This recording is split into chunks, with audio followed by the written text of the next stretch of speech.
seni yudum yudum, kirpinin tek bir teline yine ve yeniden aşık olurum. Sana bıraktım oyuncaklarımı, dışarı attım hep susacaklarımı. Bir daha sevmem.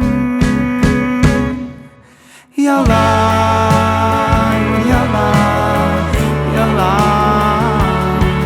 Durmaz gider aklım sende kalan. Yalan, yalan, yalan. Kimseye seni anlatamam.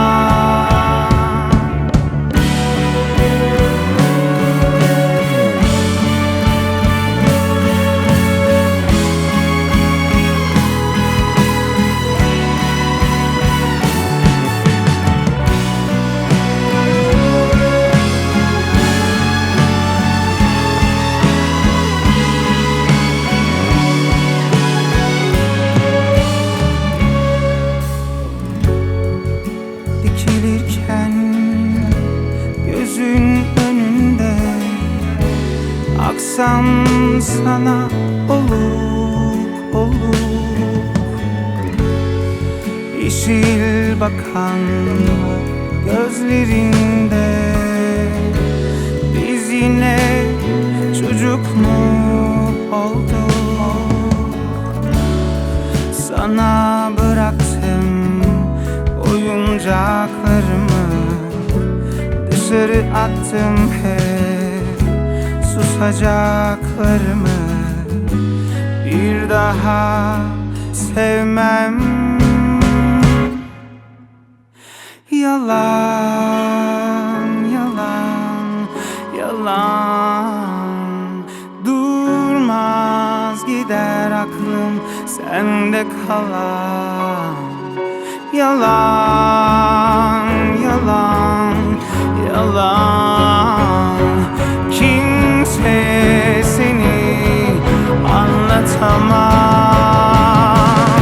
Yalan, yalan, yalan. Durmaz gider aklım sende kalan. Yalan, yalan, yalan. Kimseye seni anlatamam. Şimdi senden uzakta durmak mı gerekir? Adımlarım kaldırımda, bir iki güneş yakan saçlarına bakıp kurar kalbimde sesini işitir. Şimdi senden uzakta durmak mı gerekir? Adımlarım kaldırımda, birikir güneş yakan saçlarına bakıp kurak kalbimde sesini işitir.